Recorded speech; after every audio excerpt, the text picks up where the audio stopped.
안녕하세요. 오늘은 유럽연합 이야기입니다. 정확하게는 유럽연합 중에 나라 이름에 엑시트가 붙은 나라들 이야기인데요. 유럽연합 탈퇴, 엑시트는 탈퇴죠. 그래서 탈퇴와 관련된 나라들이다. 이렇게 이해하시면 되겠어요. 영국의 엑시트, 브렉시트는 이미 현실이 되었고요. 그리스의 엑시트, 그렉시트 위기도 심각한 적이 있었고, 지금은 다시 이탈리아의 엑시트, 이텔렉시트 움직임이 가시화되고 있습니다.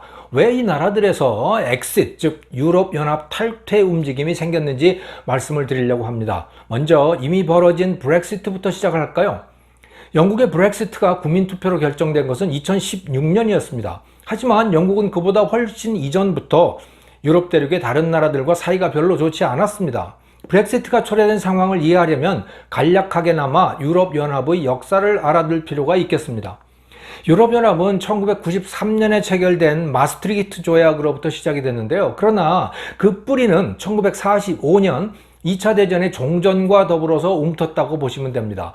전쟁의 참화를 더는 되풀이하지 말자 이러면서 1946년 프랑스와 독일이 먼저 화해를 했고, 1951년에는 6개 회원국이 참여하는 유럽 석탄 철강 공동체로 발전을 했습니다. Coal and Steel Community인 거죠.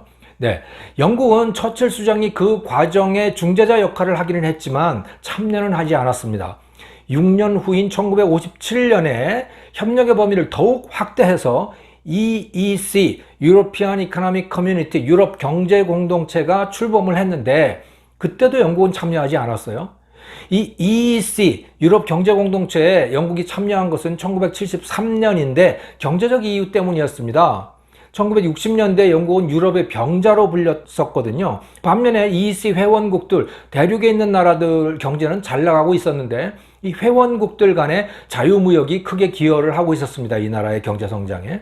영국은 경제 성장을 위해서 EEC에 참여를 하게 되었습니다. EEC라고 하는 것이 나중에 EU, European Union이 되는 거죠. 영국의 참여는 유럽 나라들과의 정서적 동질감 때문이 아니고요. 경제적 이해득실 때문이었습니다. 그래서인지 회원국이 된 이후에 영국은 유럽 공동체 정책에 대해서 사사건건 브레이크를 걸곤 했어요. 게다가 영국은 EEC 의 제도적 틀이 이미 완성된 후에 참여했기 때문에 EEC가 1957년에 출범을 했는데, 네, 영국이 참여한 건 1973년이잖아요. 그 기간 동안 17년이라고 하는 기간이 있었는데 그동안에 이미 틀이 다 만들어져 있었던 거죠. 그러니까 영국이 자기 뜻대로 할 수 있는 것들이 거의 없었다고 보면 되는 것 같아요. EEC의 틀을 만든 나라들은 Inner Six, 내부자 6개국으로 불리는 벨기에, 프랑스, 이탈리아, 네덜란드, 룩셈부르크, 서독, 이렇게 6개 나라였습니다. 여기에 낄 수 없는 영국으로서는 뭐 불만이 많았지만 그걸 참을 수밖에 없었던 거죠. 1979년 영국 수상이 된 마가렛 대처는 유럽연합에 대해서 공개적으로 날을 세우기 시작했습니다. 분담금이 지나치게 많다, 우리 돈을 돌려달라, 뭐 이러면서 유럽연합에 예산 삭감할 것을 요구를 했고요. 영국이 유럽연합을 싫어하게 된 결정적인 계기는요, 그 후에 1988년 유럽연합이 노동규제와 사회적 규제를 강화하겠다, 회원국들이 그걸 받아들이라 라고 선언을 하면서부터입니다. 그 당시 대처 수상이 이끄는 영국은 자유시장주의에 입각한 파격적 개혁이 한창이었고 경제도 그 덕분에 살아나고 있는 중이었습니다. 그런데 다른 유럽 나라들 때문에 영국이 원하지도 않는 규제를 받아들여야 하게 생겼으니 짜증이 날 만도 했던 거죠. 결국 대처 수상은 벨기에의 브루헤에서 열린 회의에서 공개적으로 유럽연합을 비판하기에 이르릅니다. 영국 상원의원인 데이비드 윌렛라고 하는 사람의 판단에 따르면 영국은 이때부터 본격적으로 브렉시트, 브리튼 엑시트, 즉 유럽연합 탈퇴의 길로 들어섰던 겁니다. 유럽의 국가들에는 노동 규제나 사회적 규제들이 많습니다. 그런 상황에서 이 노동과 자본의 이동이 자유로워지게 되면 규제가 강한 나라들에는 문제가 심각하게 나타나게 됩니다. 왜? 규제가 강할수록 투자가 줄어들게 되잖아요. 자본이 빠져나가고 일자리가 많이 줄어들게 되고 또 실업률도 높아지고 그럴 수가 있는 거예요. 국경이 닫혀 있다면 문제가 있어도 그럭저럭 지낼만 하지만 자본과 노동의 이동이 자유로울수록 규제로 인한 폐해는 빨리 그리고 크게 나타나게 되는 거죠. 하지만 만약 모든 회원국들이 동일한 규제를 적용한다면 당장은 이런 문제에서 자유로워질 수가 있는 거죠, 상대적으로. EU의 규제가 점점 더 강해지는 데는 이런 이유가 작용을 하고 있었습니다. 또 그 밖에도 이 유럽 공동체, 유럽 연합을 관리하는 관료기구가 생겨나면서 관료제의 자체 관성으로 생겨나는 이 규제들도 많았습니다. 영국인들이 말도 안 되는 규제, ridiculous regulation이라고 비난하면서 꼽은 규제들이 몇 개가 있는데요. 예를 들자면 이런 겁니다. 토스터기, 헤어드라이어 이런 것들이 환경을 해친다면서 사용을 금지한다 라든가, 영국의 단위들이 있잖아요. 인치, 파운드 이런 걸 사용을 금지하고 미터법만을 사용해야 된다, 이런 규제가 또 생기기도 했고, 바나나에 대해서도요, 모양이 반듯하지 않고 많이 휜 바나나는 판매할 수 없다. 또 풍선을 부는데 8살 이하, 8세 이하 아동은 풍선을 불어서는 안 된다, 이런 규제까지 생겨났던 거죠. 그러니까 영국인들은 도저히 이런 것들을 받아들일 수가 없었던 거예요.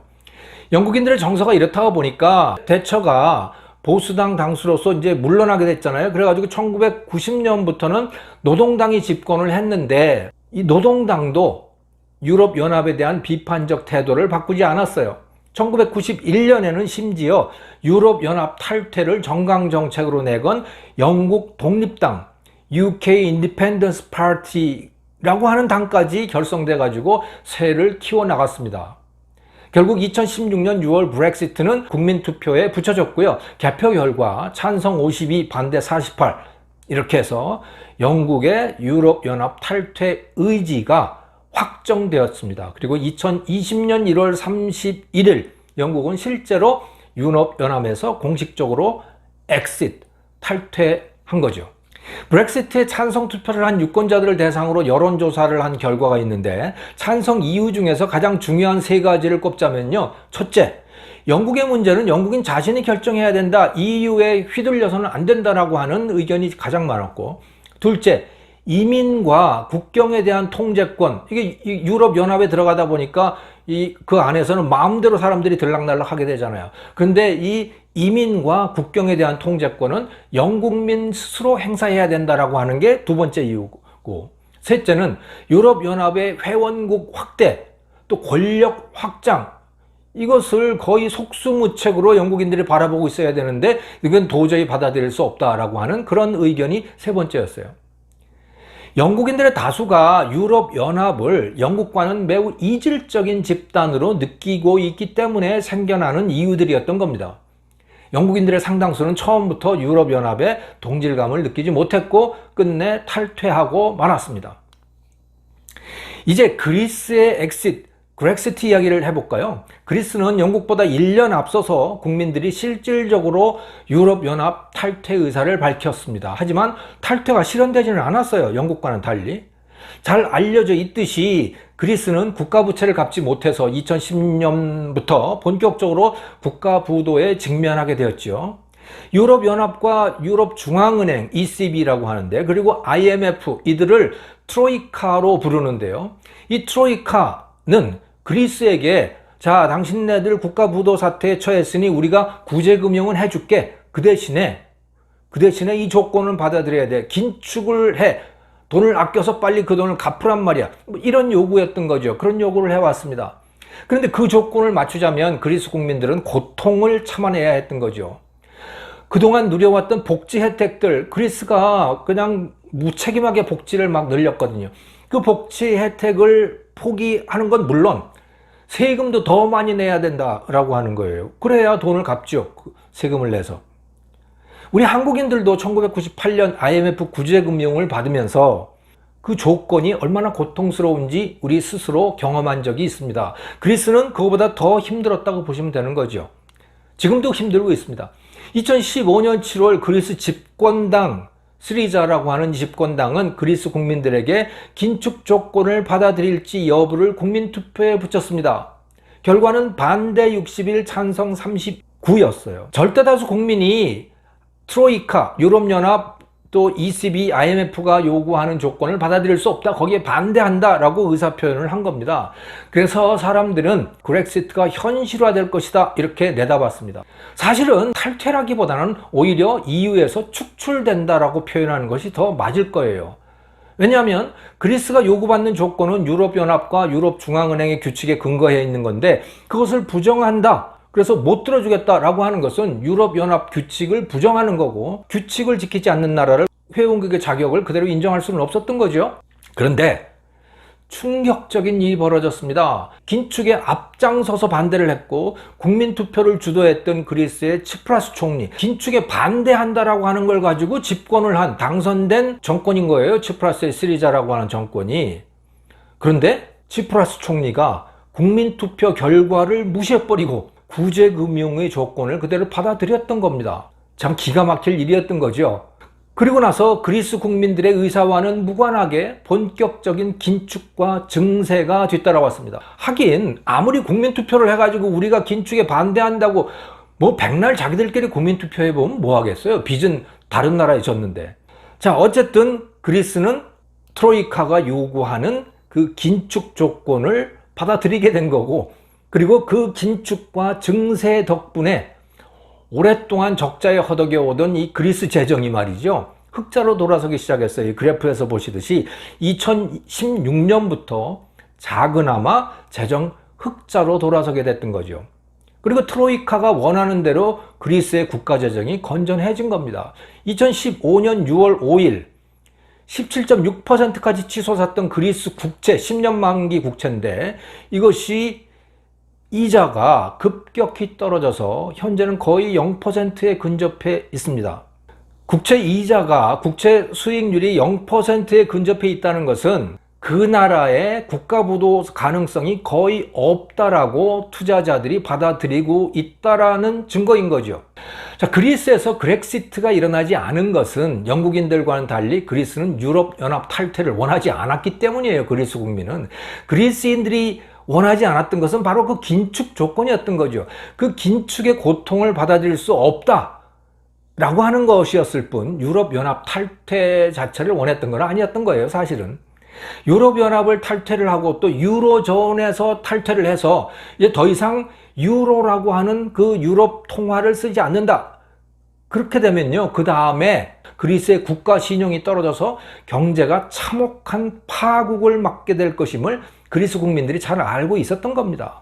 그렇기 때문에 결국은 긴축의 고통을 감당하면서도 유럽연합에 잔류할 수밖에 없었던 것이죠.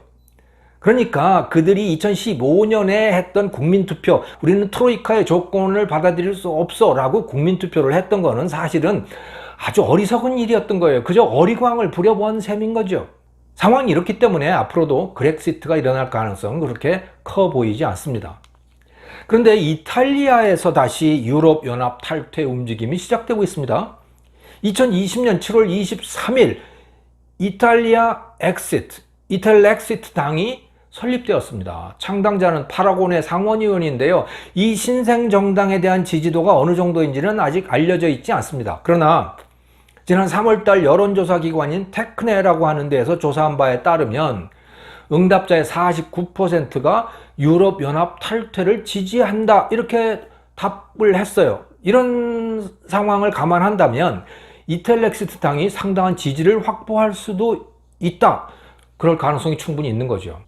원래 이탈리아인들은 유럽에 대해서 호의적이었습니다. 2018년 여론조사에서 29%만이 유럽연합 탈퇴를 지지한다 이렇게 응답을 했거든요. 그래서 2020년에 들어서 유럽에 대한 여론이 급격히 악화된 것은 코로나 사태 때문입니다. 우리 잘 알고 있듯이 이탈리아는 병실과 또 사망자를 위한 관이 모자랄 정도로 많은 확진자와 사망자가 나왔잖아요. 이탈리아는 유럽연합에 그래서 도움을 청했습니다. 우리 의료 연구를 지원해달라, 마스크를 지원해달라, 또 돈도 좀 지원해달라 요청을 했는데, 그러나 유럽연합의 주축국인 독일도 프랑스도 모두 문을 닫아 걸기에 바빴습니다. 회원국인 동지인 이탈리아를 돕지 않았어요. 오히려 이탈리아에게 도움을 준 것은 중국과 러시아였던 것이죠. 그 서운함과 원한이 유럽연합 탈퇴 여론으로 나타나게 되었던 겁니다. 이탈리아에서는. 다행히 최근에 유럽연합이 코로나 본드의 발행, 유럽 부흥기금의 조성, 그것을 통해서 이탈리아에 많은 지원을 해주기로 결정을 했습니다. 덕분에 이탈리아인들의 증오가 어느 정도는 완화된 듯 해 보입니다만은 그 돈이 실제 지급되려면 상당히 많은 시간이 필요합니다. 특히나 메르켈이 Good Behavior Clause라고 하는 거를 갖다 붙여놨어요. 그러니까 이 돈을 받으려면 행동을 잘 해야 돼라고 하는 이런 조항을 이 유럽 부흥기금이라는 데 갖다가 요구를 하고 있는 거예요. 그러니까 언제 그 돈이 지급될지 알 수 없는 그런 상황이 다시 되어 있는 겁니다. 거기다가 이탈리아 내부에서는 이 유럽 부흥기금의 상환 조건이 너무 가혹하다라고 해가지고 이 정부 여당과 유럽연합을 공격하는 야당 정치인들이 많이 등장하고 있습니다. 그 중에 이텔렉시트 당이 선봉에 서 있다고 봐야 됩니다. 그렉시트에 의해서 이텔렉시트는 여전히 살아있는 불씨입니다. 김정우의 경제TV였습니다. 감사합니다.